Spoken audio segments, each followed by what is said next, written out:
Good Friday afternoon, everybody. Jim and Amadeus in the house, and it's gonna be a fun weekend. There's all kinds of crazy going on. Leading with which is we got a few championship league games going on this weekend. Yeah, a lot of the championship obviously coming down to an important time in that league, because obviously as the Premier League winds down and we see who's going to get relegated, some lucky teams from that league are going to get promoted. So it's going to be definitely probably some meaningful matches. I haven't looked too much at the championship. I've taken it upon myself to get some Twitter questions for us today, and one of the questions I thought was pretty interesting. It's from Doug. Doug, I hope you're listening. If you're not, you'll catch it. I'll post it later. And that is, and we know it doesn't work in the United States, in the MLS, I should say, North America. But Doug wants to know, do they relegate in all the leagues in Europe? Yeah. Okay. So you got the chance of going up or down, depending upon what's going up. Yeah, every single league basically in Europe has it. Like Italy has the Serie B, but there's also Serie C and D. And Germany, for example, they have the Bundesliga 2, and I think there's Bundesliga 3. And then once you get past there, they have a bunch of different regional leagues that play into, you can get dropped all the way down to regional leagues or promoted back up. So every European country does it, and every South American country does it as well. You're on mute.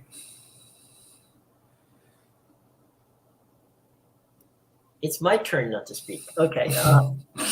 But I was just gonna say that that everybody but the North America is in that boat then, from that standpoint. Well, actually, I believe even I have to double check though. Mm-hmm. But I think the Mexican League might do it too, Liga MX. Okay. So then it's getting closer and closer to home. No, actually, I don't think they do. I don't think they do. Okay. Doesn't seem. Yeah. Debbie wants to know that how many games have you been to? It's a two-parter. How many games have you been to in Italy? One. And which place has the best food?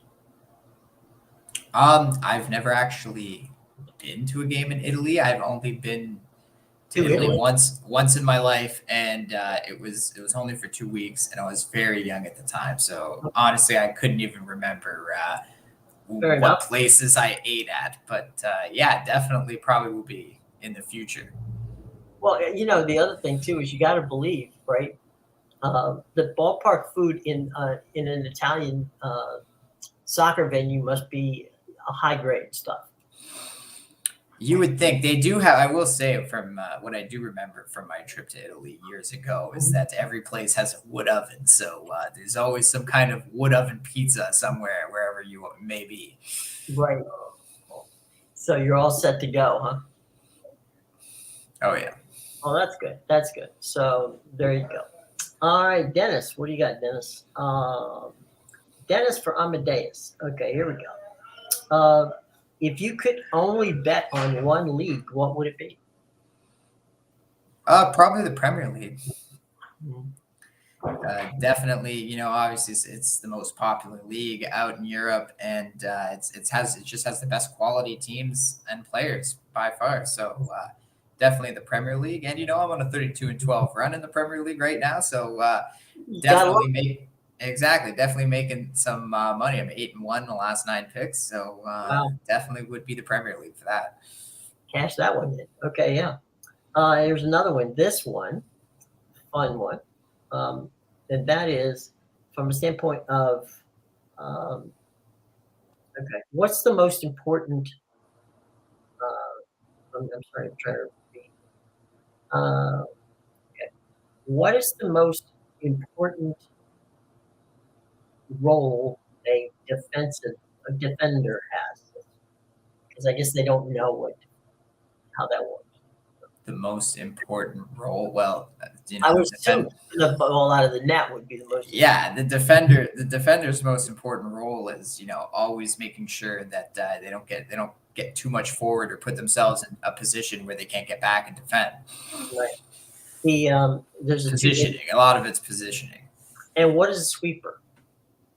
The sweeper's kind of like I don't see a lot of teams use it nowadays. A lot of teams use it their goalie actually kind of like a sweeper, but that was actually a position my dad played back in the day. But it was it's basically so you have your back line, but the sweeper is an extra person that defends deep. They always stay deep. They don't really push forward, and they're there to clear any ball that may get through past the back line. But like I said, a lot of teams nowadays they use the goalie. So if they get the back line can push forward, and if they get themselves into trouble, you'll see a lot of long passes back to the goalie, and then he'll pass it to another defender, or if he's getting if he's getting pressed by the other team, they'll just clear the ball out of the way. That's the sweeper's job, is to get it out of there.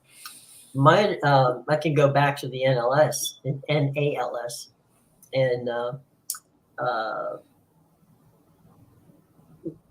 back in those days, the Cosmos had Franz Beckenbauer, who had obviously played in German league and was considered one of the best in the world.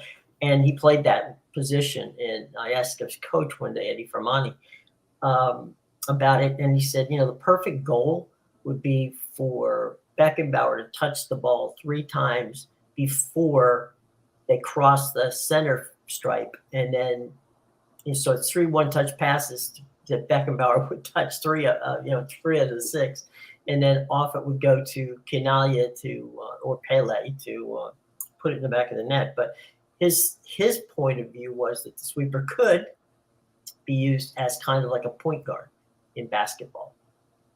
Would that be very valid? Would you think? Analysis? Yeah, I wouldn't say it has the same importance as the point guard, because the point guard is obviously it's like the quarterback of basketball. Of your team in basketball. But pretty much. I wouldn't say. I mean, I understand what you mean by controlling the game. Yeah, the same in that reference, but definitely not with the importance, because as I said, the sweeper's not really. You don't see a lot of just sole sweepers these days. It's mainly the goalkeeper now. They call it the sweeper keeper. The sweeper keeper. A few of them like to play that, but you definitely could use. That's definitely a way to use the sweeper. It's a little more unconventional, but I mean, if it works out, I mean, definitely. Okay, Danny 49. Okay, wants to know. Danny 49 wants to know. You guys talk about the number 9, position 9. What is it, and why is it important? Well, the number 9 is basically just the striking position, because the way soccer actually works is theoretically, this is again going back years back in the day. Now it's more accepted to pick any number you want, because you just want to pick the number you like.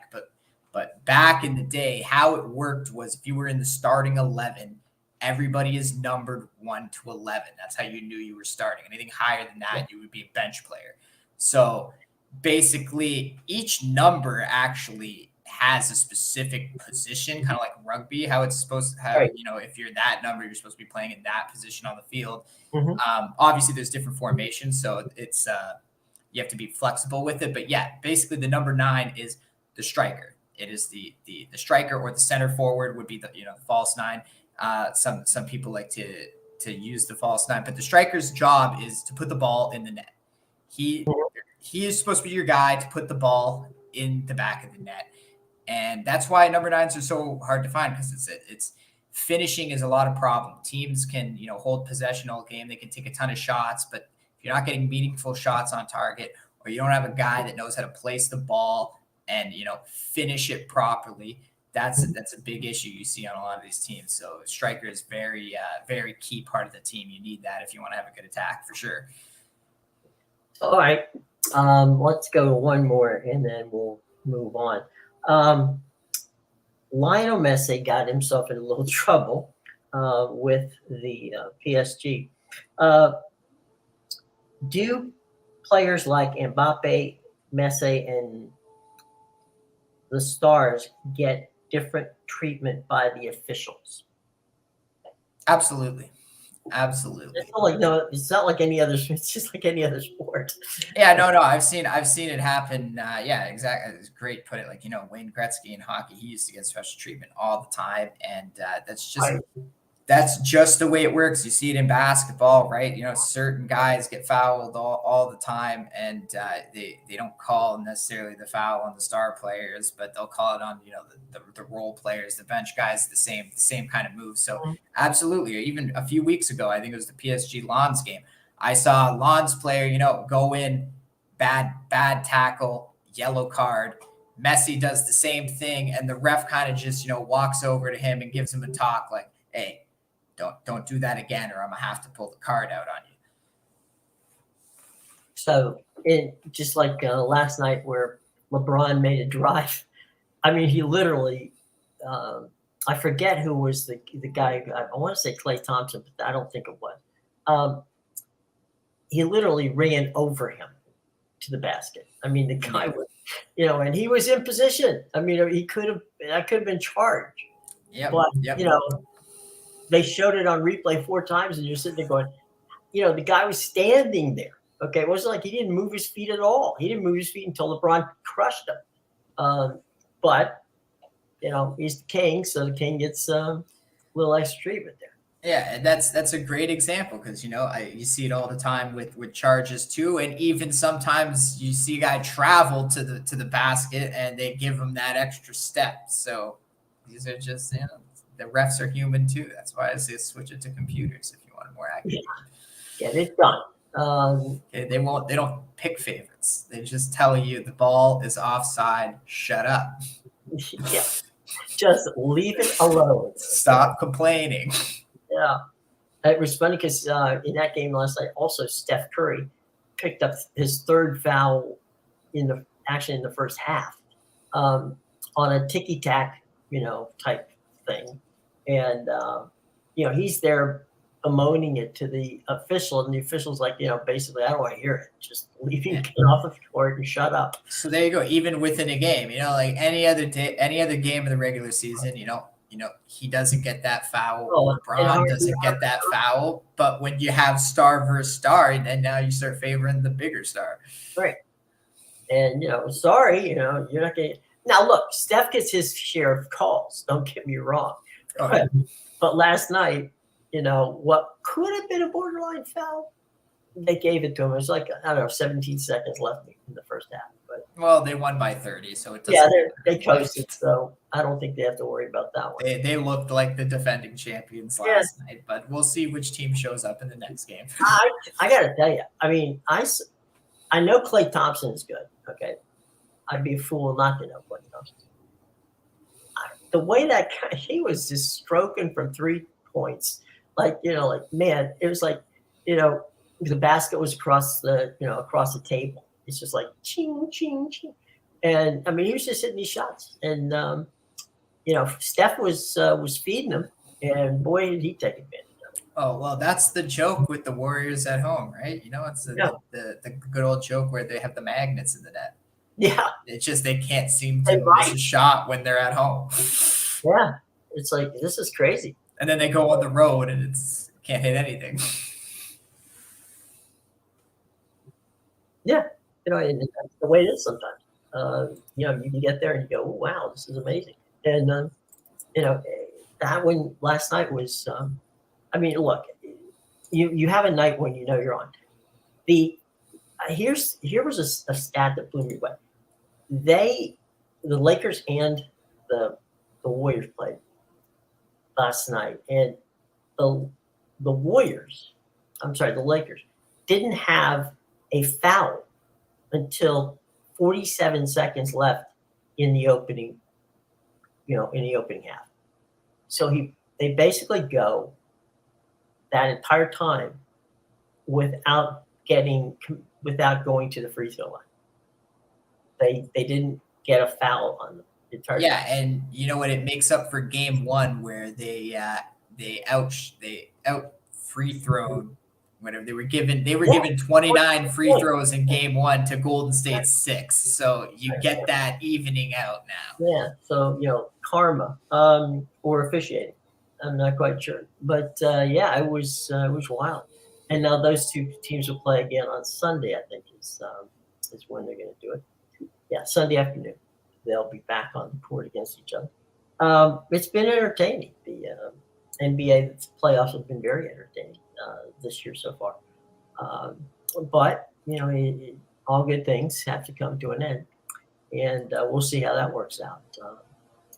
A lot of people still think that Denver's the number one team to beat thus far, and you got to think, to me anyway, that the team coming out of this Warriors and Lakers series, they're going to have the star power that they have. And you wonder if Denver's going to wilt, because this is not Denver's particular territory. I don't know. The NBA. I think it's going to be. I think the final is going to be the Sixers and the Nuggets, and you're going to see the two MVPs of the last 3 years battle it out once and for all to see who is the better player. Well, and then they're bigs too. That's normally not the way it is these days. Normally, it's your forwards and your backcourt, but now these it's been a while since we've had No, they're not your traditional back you to the basket kind of big guys. They are cut and slash. They're kind of like Dirk Nowitzki and got days of old. But yeah, it's going to be a lot of fun to see how that works out. The Rays swept the Buccos and are now moving on up for a weekend series with the Yankees, which is, as I understand it, almost sold out. So that means that Yankee Stadium South will be full of Yankee fans watching the Rays and the Yankees play. Over the weekend is supposed to be you got the Dodgers and the Mets, you got the Rays and the Yankees. You got some good baseball over there. Yeah, there's definitely some interesting series going on. You got the red hot Red Sox all of a sudden. They're making waves. The Yankees are actually at the bottom of the division now. Right. 17 banged up. Yeah, they are. But that just goes to show you how good the division is. Not a single team under 500, and then you look at the AL Central, and you got like the Twins, and then the rest of the teams under 500. Well, look at Baltimore. I mean, if Baltimore had that record early on last year, they'd been in first place. They just happen to have that kind of season where they're playing phenomenal ball. But if the Rays are playing at 26-6, it's hard not to pay attention. And also hard not to, you're 5 games back, and you haven't even finished the month of of May. And besides that, 5 games back, haven't finished the month of May. And oh, by the way, you have the best record in 10 years.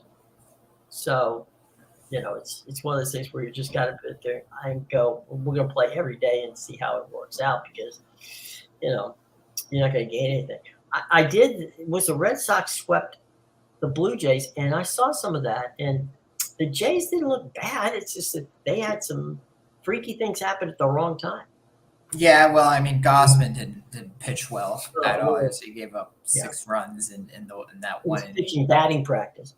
In those 2 innings, but they haven't been playing bad. It's just, I don't know, the Red Sox all of a sudden are playing well, and they're supposed to be the worst in the division. So that's interesting. And the crazy part of this, right, is that for all intents and purposes, it's the Red Sox have the Red Sox last year only beat the Blue Jays 4 times. So they just lost 3 in a row. The Red Sox are 1 win away from equaling their quota against the the Jays last year. Yeah, clearly still mad about that one weekend we smashed them like 40-10 or whatever it was. It's just murderers row. Yeah. There was that one. I remember there was that like three game series or something where it was every game was like 14-5. It just absolutely crushed them. That was when the Red Sox were on their long losing streak or whatever. Crazy, absolutely crazy. And it's just one of those things where you sit there and go, well, maybe we can get this thing and make it work, but sometimes it doesn't work that way. And this seems to be one of those times. What are you from a standpoint of what's going on this weekend? When you get ready for your handicapping process, do you begin a day ahead of time, or do you start in the morning, or how does that work for you on a game flow situation? It depends on the sport. Like my soccer for tomorrow has already been posted because Saturday, the weekends tend to have earlier games. Right, much earlier games. Like I can post a play in the morning during the week because a lot of the games are at 3, but most of the games are before noon Eastern tomorrow. So I've already got soccer plays up. And with the playoffs, honestly, I'm following both the NHL and the NBA playoffs so closely that it's you kind of know what you want the next game as you're watching it, as you're watching the series unfold in front of you. So it's pretty much basketball. You have to wait sometimes because obviously there's injuries. So I'll do all the handicapping for everything the day before, and then sometimes I'll wait till the morning of to post it. Especially sometimes there's different line movement if it's moving a certain way, and then baseball. Sometimes I'll do the night. I always handicap it again the day before, but sometimes I'll post it the night before if I think I'm getting value on a line that's going to move a lot overnight. But other times, I'll wait till the next morning because I do sometimes like to look at how the actual team is playing. Pitching matchups matter a lot, but it's not always going to boil down to the pitching matchup. Sometimes teams are just hot offensively, and you got to ride that. So what happens from a standpoint of, baseball doesn't really change lineups that much. I mean, you pretty much know what's going to happen in that regard. But you definitely have the situation where you could have a late, about an injury could pop up, and then you go from there. Yeah, honestly, the lineup is pretty interchangeable. I find it doesn't really matter, even if you're missing like a lot of time your best player. Other guys can step up too. A lot of it does boil down to the pitching. So it's and like I said, if a team is scoring 8 runs a game and they're just playing well as a team, that's not one guy who's scoring the 8 runs, right? So definitely, you could change 3 guys in the lineup for the next game. It doesn't matter. You're playing well as a team, and I noticed that in baseball is that right teams go on runs, so you gotta watch for that. Yeah, there's always that situation where you're sitting there going, okay, what's going on here? And then you look up and go, okay, I get it. The streakiness is part of baseball. I mean, where you get on a 5 or 6 or 7 game run. And you're not supposed to, because you're beating people you're not supposed to be. And, that's in some regards the beauty and the difficulty, I would assume, of working in that realm of trying to handicap something, is that you can't handicap the next day's pitcher if you don't know what the pitcher's going to do. And have you seen, I should say it that way, have you seen the new rules affecting the way people have wagered on it?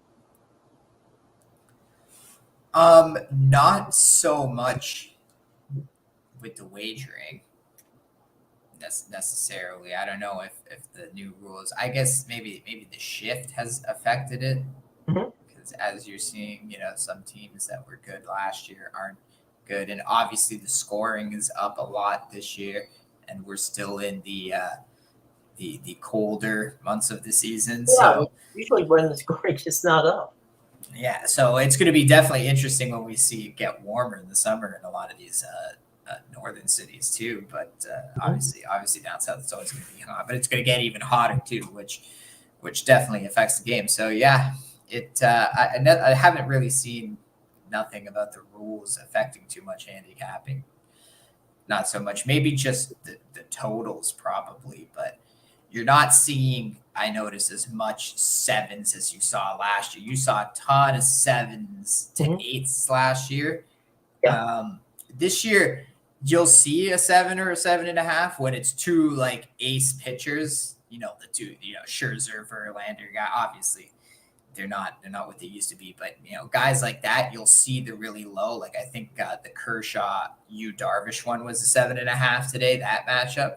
So you'll get those for that, but I'm noticing they've kind of adjusted on that. A lot of the totals now are 8 to 10. Really, I see a lot of nines and 9.5 type things, and it gets, it can get tough when teams are gonna score a lot, but 9.5 is not an attractive number because 10 runs is still asking for a lot. It can be a high scoring game and still stay under 9.5. So definitely, I would think if anything, it's the totals it's probably affecting more. Actually, I owe you an apology, and that is you had mentioned that Max Scherzer was going to pitch the other day, and I said no, he's still on suspension. And lo and behold, he went out there and it didn't last long, but he was definitely there. So I missed that one. And then of course Justin Verlander goes out, pitches his first game back from being on the shelf, and he gives up 2 home runs in the first inning, and then he doesn't give up anything else. I was going to say pitched great, and those are the only two. Those are the only 2 runs of the game. Yeah, it's I assume he's taken Jacob deGrom's position because it used to be that deGrom would go out there and literally pitch his arm off, and the run support was absolutely ludicrous. I mean, didn't even come close. So yeah, back together the Sunshine Boys, Verlander and Scherzer, and but they're not exactly burning up the league at this point. But these guys are in it for the long run, so we'll see how that plays out.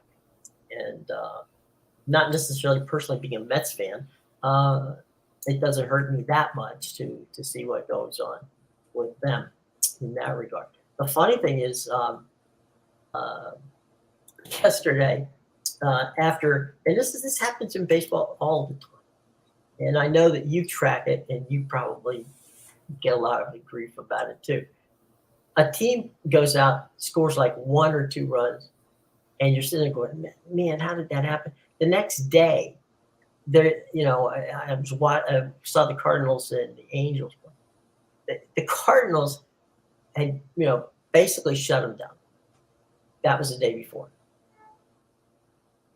By the 5th inning yesterday, the Angels were leading with I think the score was 11 to 2 or 3. And you're like, where did all these runs come? They couldn't come last night, right?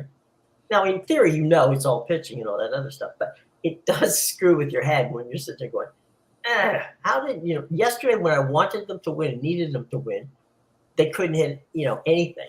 Today they're hitting everything. And the pitcher today is a better pitcher than the guy who pitched last night. Yeah, that's definitely terrible when that happens. Even the opposite way when you're expecting you're not expecting a lot of runs, and then you get a lot of runs in that game, and then the next day you get nothing when you're supposed to get runs, and it's like what the heck is going on? But again, that's why I say the pitching really, it all boils down a lot to the pitching, because that was pretty much the same Angels lineup they threw out there. It was exactly the same Angels. Yeah, so there you go. And then from one day to another, go from scoring no runs to double digit runs. So yeah, it's all about the pitching matchup, because these guys are human too. Even a good pitcher wakes up on a day and maybe he says, I don't have my stuff today, so So that's just how it goes, and you got to be mindful of those things. You got to be absolutely. The other thing, If someone's pitching great for like Mhm. six straight starts or something where he hasn't given up a run, like that regression is going to come eventually. Just when it comes is a matter of trying to figure that out. well, and yeah, you get that situation where, we just talked about Verlander. I'm sorry, not Verlander. Jacob DeGrom, when he was on the Mets, not getting run support. You'll have another situation where a guy isn't anywhere near the pitcher that DeGrom is on the same team, and they'll score 7, 8, 9 runs for this guy every time he pitches, and he'll have a higher ERA and everything else. And you're sitting there going, how come he gets 7 runs a game and DeGrom, if he's lucky, gets 2? And that's because, again, these guys are human. The team wakes up and says, we got that guy on the mound today. We know we have to score runs if we want to win. Right. Well, the one thing that my only counter argument to, in some regards to that theory, is most of the time that Jacob DeGrom pitches, right, he's facing the other team's ace. And so it's not like, DeGrom is fantastic, but if you're facing the number one pitcher on the other team, odds are that guy can pitch too. So you might be blaming the offense or lack thereof on pitching on playing when DeGrom doesn't do well. Does well but doesn't score enough runs. But on the same side, you're going to get the other guy. I mean, if you get Scherzer back in the day when you got Scherzer versus DeGrom, that was a 1-0, 2-0 game. Most of the time would win it. So it wasn't was it DeGrom being a bad pitcher? No, it was DeGrom making a mistake here or there. Or most often in that case, DeGrom would pitch 6 innings, be gone, and the bullpen would blow it up. So, it is what it is. But it does happen in that regard. So we'll see. I mean, I do think the pitch clock has altered pitchers. And here's where the thing that I thought was interesting. The reason the pitchers that like the pitch clock, and you would think that hate it, is because according to, I think it was Elias who stats everything, that it's cutting something like 4 to 6 pitches per inning off of the the pitcher. So you're literally pitching less from the standpoint of throwing balls and strikes or whatever, because you're not really having, when you pitch it, they're going to either hit it or you're not going to strike it out. You're not getting as many strikeouts because guys don't have that time to walk around the mound and collect themselves. They need to get back on the rubber and start pitching. So, for what it's worth, an early stat from Elias is that pitchers are not having to throw as many balls, which means they don't have to, it's not as tough on their arms as it might be. And so that will hopefully help them later in the season. Yeah, that's interesting. The other thing, the stolen bases are up too. Yeah. So they like our pizza boxes. So that's one thing that the rules are definitely affecting. We said totals, and the stolen bases, that helps the total, because all of a sudden I watched Raimel Tapia, the ex-Blue Jay, get from first to third on 2 different occasions in yesterday's game, which normally would not have happened. Yeah. I saw Freddie Freeman steal a base, and I don't think the last time I saw Freddie Freeman steal a base was his rookie year. It's like, when Freddie Freeman steals bases, you have you definitely either have a pitcher who's not paying any attention to the runner on base, and that's probably part of it. You made that point. If you're not a left-handed pitcher and you've got a pitch clock and you got a guy at first base, you got to be careful. I have seen a lot more box being called than I have in a long time. It's too bad they don't have an over and under on box, because there have been guys, just freaking to get the guy out at first base and then realize, oh, wait a minute, my foot wasn't on the rubber when I threw. Yeah, and there's that thing where you can only check the runner twice. So right. Now you got to think about that too, right? If I use my 2-1 right away. Yeah, that's a good point, because I remember seeing that the guy, I forget who it was, but he got called off and called out. I'm sorry, and it was because he had thrown 3 straight pitches over to first base to push him back, on the bag. And the umpire goes, sorry, that's it. And we're trying to figure out what is it? Is it a mock? And then they go, oh no, this is what it is. I was like, wow, this is I hadn't even seen it. I mean, I heard about it, but it didn't. Foxy's in the house. Man, you in the mud, absolutely dominated.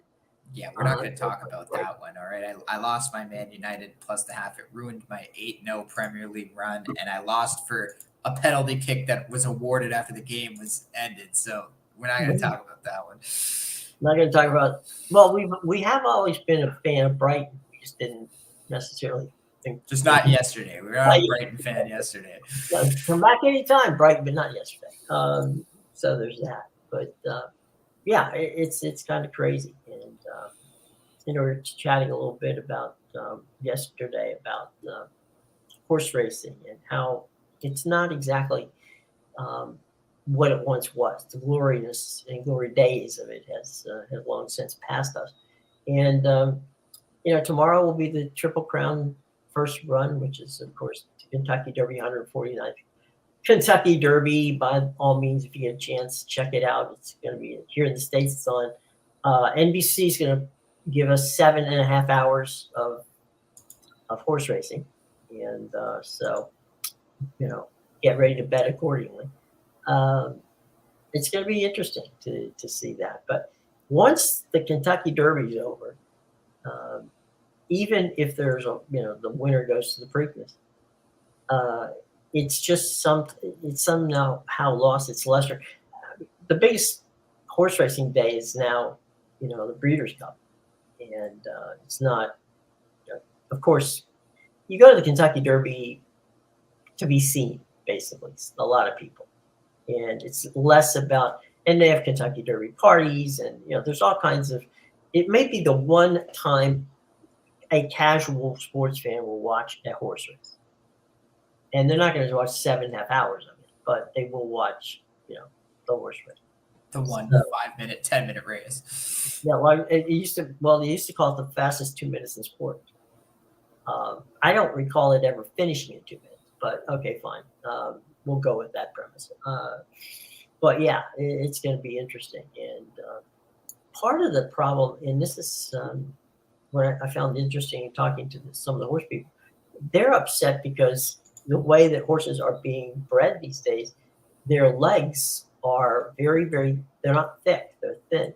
And they're very subject to, either breaking or in some way getting a problem on it. And so what they're trying to do is because if you watch European horse races, or over in Middle East, the horses have much stronger, bigger type legs, and so they're less likely to be impacted one way or another.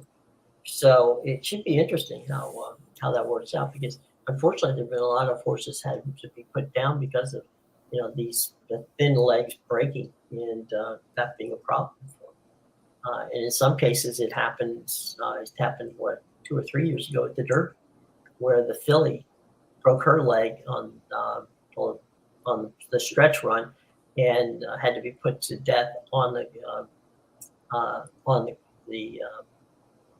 the track because they couldn't. They didn't feel like it'd be wise to move. So it was something that they got to be careful of. But no, the Kentucky Derby is someplace you go to watch and to eat and to be seen. Not necessarily. There are people who go there to bet, but not as much as at your normal racetrack. Which I think you and I've already said we don't go to, so that makes it easier to not lose money there. So all right, let's. What are you looking forward to over the weekend? Got anything, 2 or 3 things that you might want to share?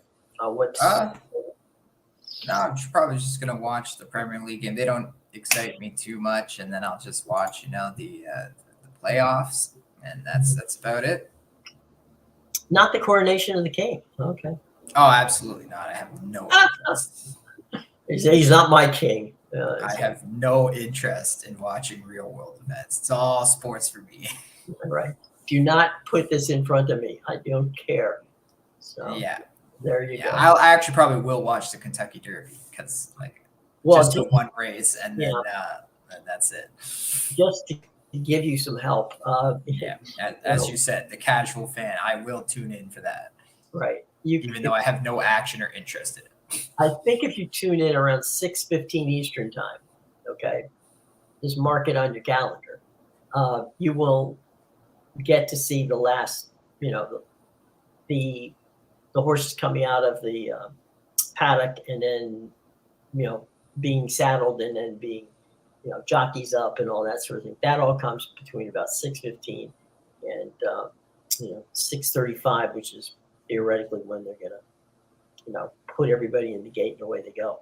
So I actually have the list from NBC on when it's supposed to go off. So that'll save you some time. You only have to watch 15, 20 minutes of the horse situation. One thing before we get out here, kind of an aside to look forward to. David Michaels, Al Michaels' brother, directs that race for NBC.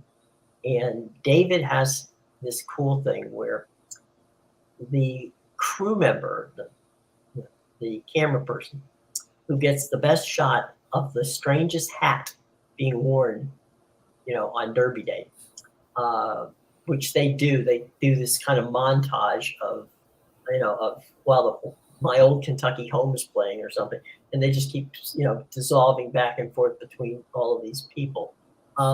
And that's where you see so many hats. And so David has put together a pool year in and year out that the camera person who could get the craziest hat, wins the prize. So don't be surprised if you see a lot of hats tomorrow, at least for a montage of 3 to 4 minutes prior to the Derby, because it means a little extra to some of the guys being involved in it. But, all right, I will keep my eye out for some hats. Yeah, you could and get your girlfriend in there, and she can give you some fashion info. Yeah, see which hat I look best in. Well, yeah, what hat she would look best in. That too. Because that's the one. She's not really a hat person. That's the thing. Well, I'm the hat person. That's okay. Most of the women will be wearing what they call fasten. It's fasteners, I think is what it's called. It's a hat that kind of just fits, it's clipped to your hair. It's not really sitting on your head. Boy, my fashion sense, I don't know what's going on here. But anyway, check that out. So Amadeus and I are getting ready for the weekend. Hope you guys are too. If you need anything, you see our media handles up there where you can get us on Twitter. And by all means, enjoy yourself. Be safe, most importantly. And we'll be back on Monday to find out who won the Derby and to find out, who in the playoffs has got the leg up on you. So we'll see you on Monday, everybody. Have a nice weekend.